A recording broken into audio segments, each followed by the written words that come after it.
Está começando o programa Contraplano. Hoje a conversa vai ser com Otávio de Souza, escritor do livro A Epifania de Bernardo. Oi, Otávio, tudo bem? Oi, Patrícia, tudo bem e você? Tudo bem. Para começar, quem é Bernardo?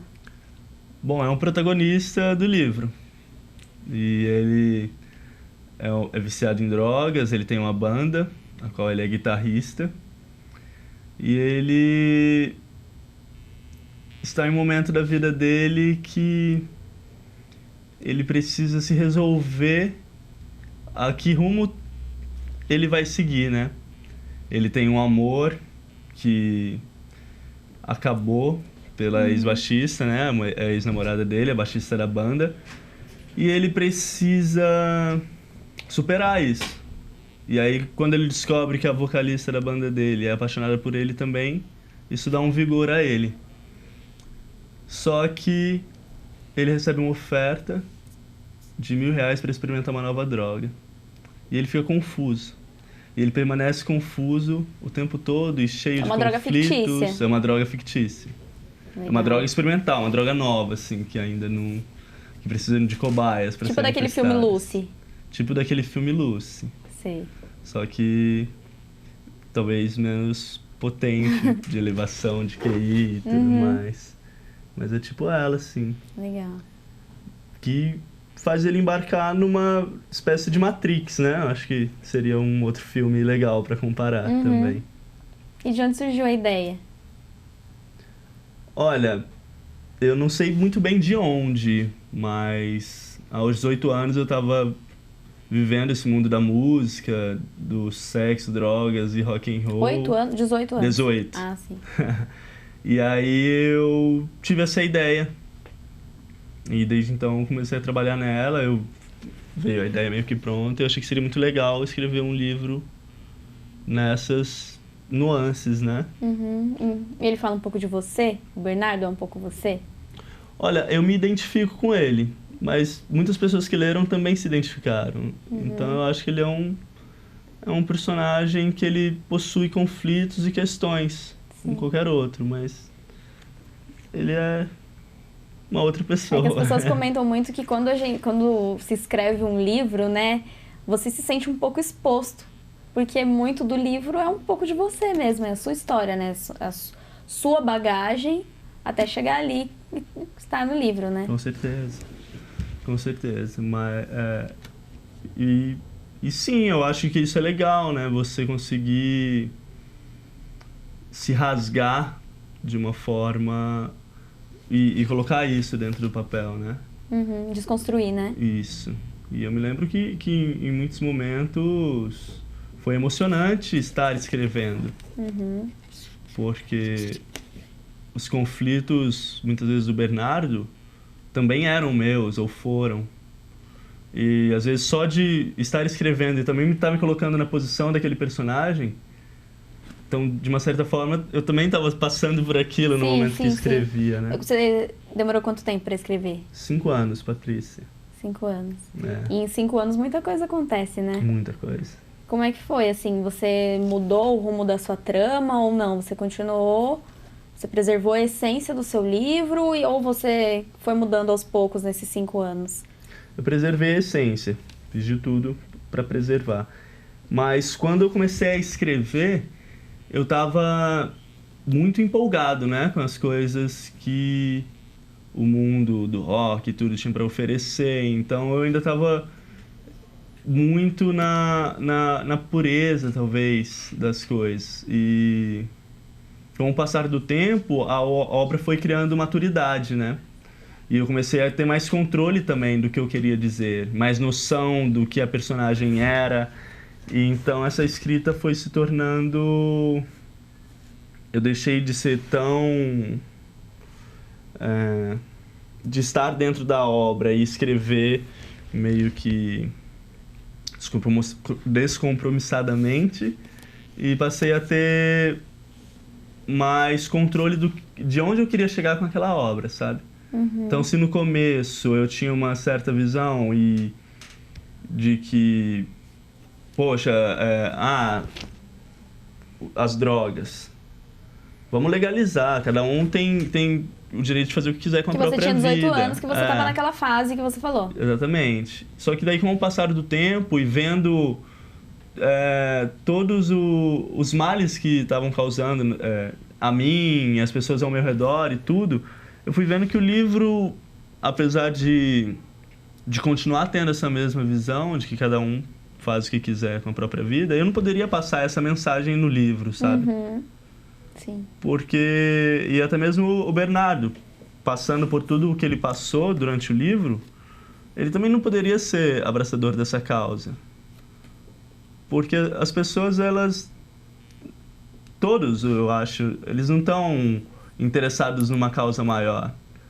Então, por exemplo, o cara que fuma, ele não está interessado se vai ser legalizado para todo mundo. Ele está interessado na vida dele. Sim. Se aquilo faz bem para ele ou faz mal, é isso que importa. Então, se todo mundo vai poder fumar ou não, isso é o de menos, apesar de terem militantes e tudo. Então, eu fui rumando o livro, com o passar desses 5 anos, acho que eu fui tendo mais maturidade para compor essa obra.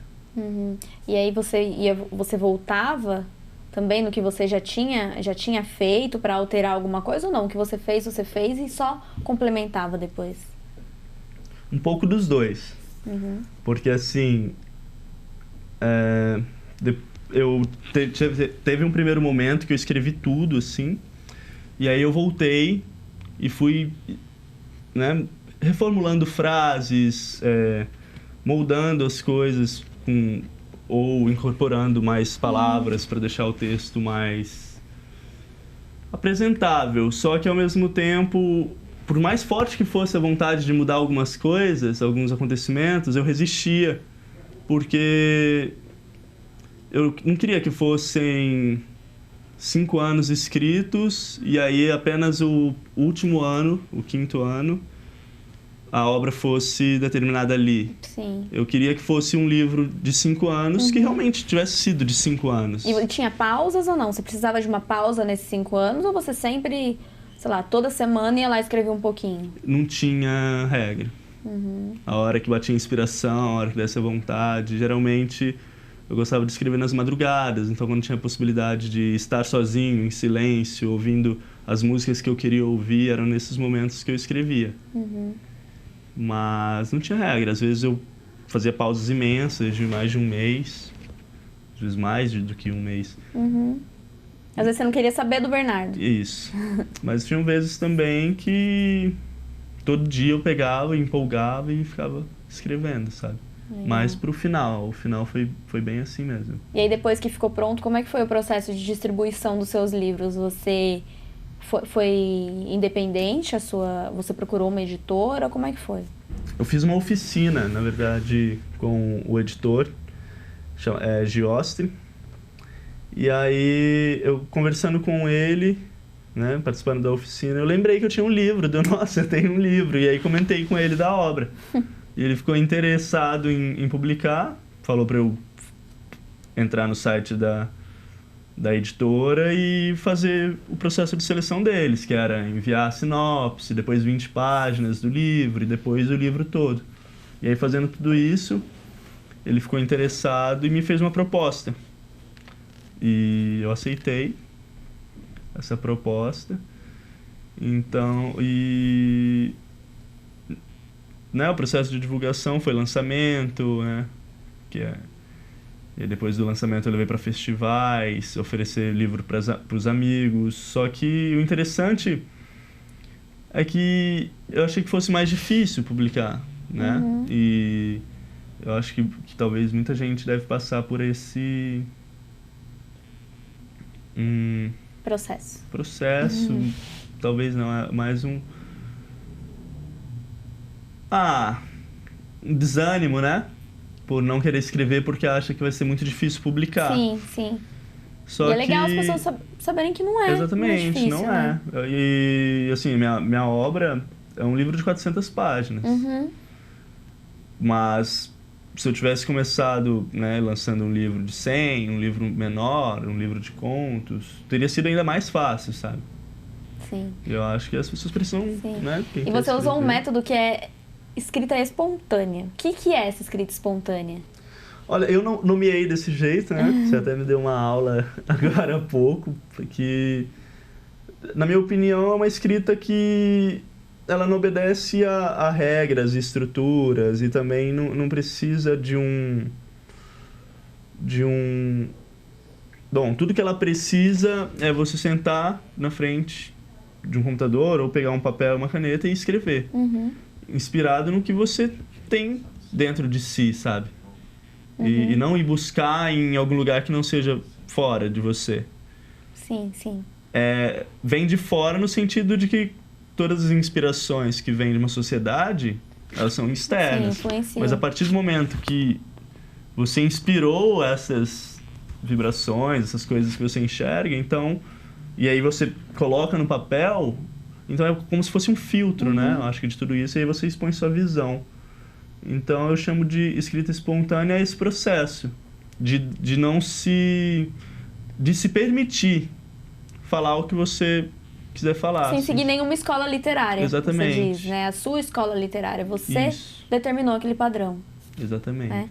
A gente até comentou que tem um dramaturgo chamado Corpo Santo, com que ele escrevia muito também, só que ele falava que o certo era escrever como se ouve, né? E ele era taxado como louco por isso, mas ele que reformulou muita coisa na nossa língua portuguesa, né? Como tirar o W e o Y e o FH e o PH trocar por F.